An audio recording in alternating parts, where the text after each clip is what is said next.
Bonsoir. Sous l'arbre à palabres, on a réglé bien les conflits liés au fossé intergénérationnel, aux relations interpersonnelles et aux différences entre les cultures.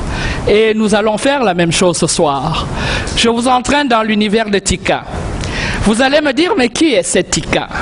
Et moi, je vous répondrai que Tika est l'héroïne principale d'une de mes séries de contes pour adultes.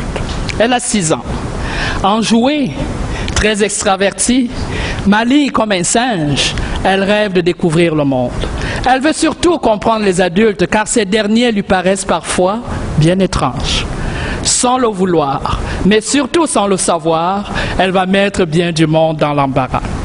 Ce soir, Tika a mal au ventre. Tité, le grand-père de Tika, était de passage en ville, car il vit au village. Mais à cause de son grand âge, il a quelques problèmes avec sa prostate. Et son médecin lui a conseillé de venir dans la capitale 2 fois par an pour y subir des examens médicaux.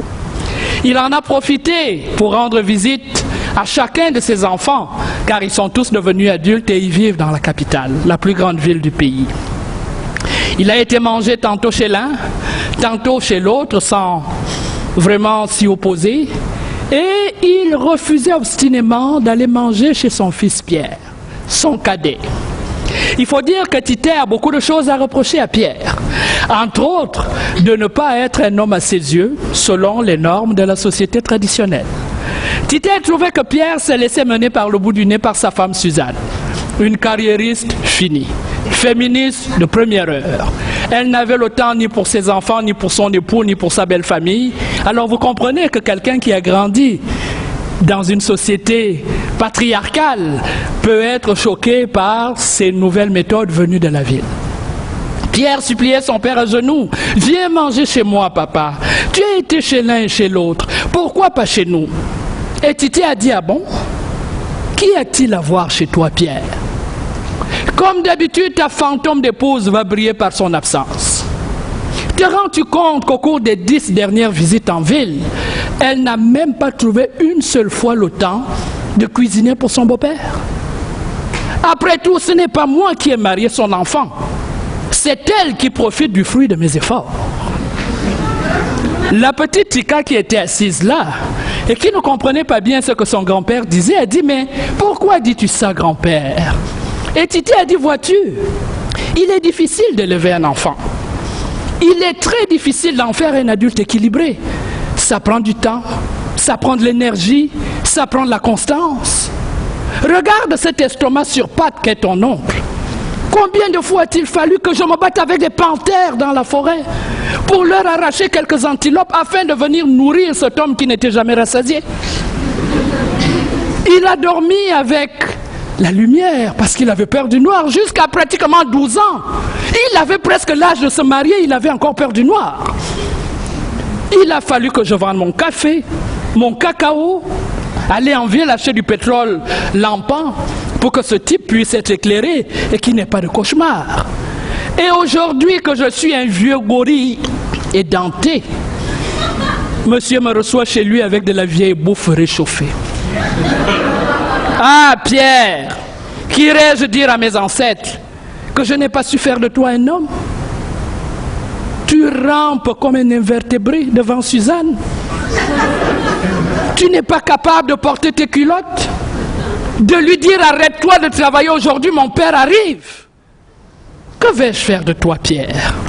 Évidemment, Pierre a trouvé les mots justes pour adoucir la colère de son père et pour faire en sorte qu'il change d'avis. Et Tité a décidé d'aller manger chez son fils. Il a d'ailleurs demandé à sa petite fille Tika de l'accompagner. Ils y sont donc allés. Et malheureusement pour Pierre, ce jour-là, un puissant carambolage sur la route avait déversé à l'hôpital trop de blessés et Suzanne, qui est urgentologue, a dû aller prêter main forte à l'équipe qui était débordée. Tité était en furie. « Tu m'avais dit qu'elle serait là, non? Et mon fils, as-tu une dent contre moi? C'est peut-être un complot. Où sont tes enfants? Ils sont au cinéma, papa. C'était prévu depuis très longtemps. Titi a dit, je pense que ce cinéma va fermer aujourd'hui. C'est le dernier film qu'ils projettent là-bas. Là. C'est le dernier. Parce qu'ils n'ont même pas pu, eux non plus, rester là pour venir saluer leur grand-père. Quelle désolation, Pierre. Tu passes le temps à courir après l'argent. Tu es dans les avions tout le temps. Ta femme est à l'hôpital tout le temps. Quel temps consacrez-vous à vos enfants? Si je ne t'avais pas aimé, si je ne t'avais pas consacré tout ce temps-là, Pierre, serais-tu devenu l'adulte que tu es devenu? Que vont devenir tes enfants? En tout cas, ça ne me regarde plus. Moi, j'ai fait ce que j'avais à faire. Et Pierre a dit, papa, ne continuons pas cette conversation, tu le sais très bien qu'elle ne nous mènera nulle part. De toutes les façons, contrairement à ce que tu crois, Suzanne t'aime plus que tu ne peux le penser. C'est ça elle-même, comme elle t'aime. Elle t'aime, non? Quand tu m'as parlé de cette femme et tu m'as présenté sa mère, je me suis dit, Pierre, fais attention. Rien de beau ne peut sortir des entrailles d'une femme aussi laide. Ta belle-mère était particulièrement laide, ça aurait dû être un indice qui t'aurait mis sur le chemin. Tu ne m'as pas écouté.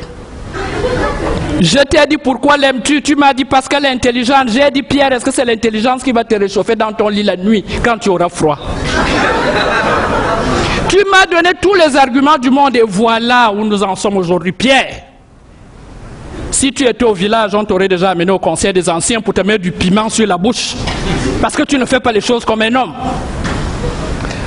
Et Pierre était si gêné que son père, qui voulait détendre l'atmosphère, a dit à ceux qui étaient présents, ne vous servez pas beaucoup, hein? Parce qu'on ne sait jamais, Suzanne a préparé et s'est sauvée. Et si elle avait empoisonné cette nourriture pour se débarrasser de son bourru grand beau-père, vous me suivriez dans l'au-delà. Non, non, mangez avec parcimonie. Et curieusement, avant la fin de la soirée, la petite Tika, qui avait trop mangé, a commencé à avoir mal au ventre. Elle s'est même mise à vomir. Les parents ont donc dû se résoudre à l'amener à l'hôpital. À bord de l'auto dans lequel ils étaient installés, le grand-père était en colère. Il a dit, ce Pierre, qu'elle s'en couille. Il n'a pas de couille, il n'a pas de couille, il n'a pas de couille. Et la petite Tika, même si elle était malade, elle avait encore les oreilles bien ouvertes. C'est quoi les couilles, grand-père? Et le grand-père a dit, les couilles, c'est ce qui fait qu'un homme soit tout un. Et ton oncle n'en a pas. Ou alors il en a de très petites. La petite a dit, et moi, grand-père, est-ce que les couilles j'en ai? Il lui a dit, tu en as, Tika. Et les tiennes sont grosses comme les pamplemousses. Ils sont arrivés à l'hôpital.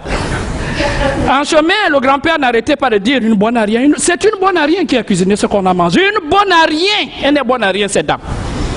Arrivée là-bas, Tika a eu son enregistrement. Elle a dû aller attendre dans la salle. Il n'y avait pas de place. Elle a trouvé une toute petite place à côté d'une dame qui était particulièrement bien en chair. Et vous savez, les enfants de 6 ans sont complètement désinhibés.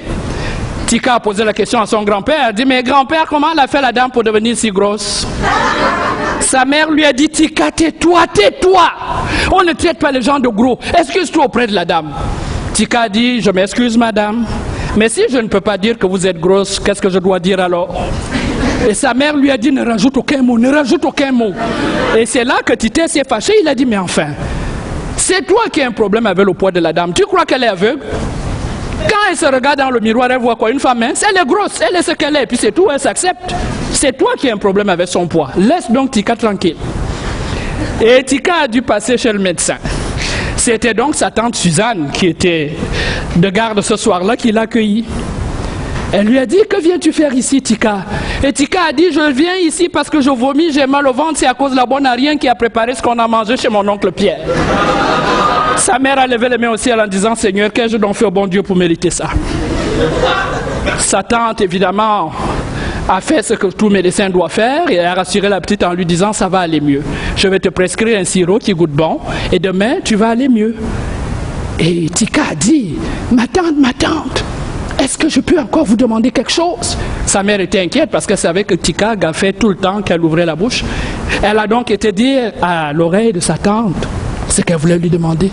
Est-ce que tu pourrais aussi prescrire un sirop à mon oncle Pierre? Et sa tante a dit, pourquoi? Mais parce que grand-père dit qu'il n'a pas de couilles. Si jamais tu pouvais lui prescrire quelque chose ou qu'il en ait des couilles un peu plus grosses, je pense que ça ferait le bonheur de mon oncle et le bonheur de grand-père. Sa tante l'a rassuré en lui disant, écoute, ne t'inquiète pas pour ton oncle, je m'en occupe. C'est ainsi que Tika, qui allait manger chez sa tante, et qui s'est retrouvé à l'hôpital, a fini cette belle soirée, hein, et le grand-père et tout le monde était content. Je vous remercie de m'avoir écouté.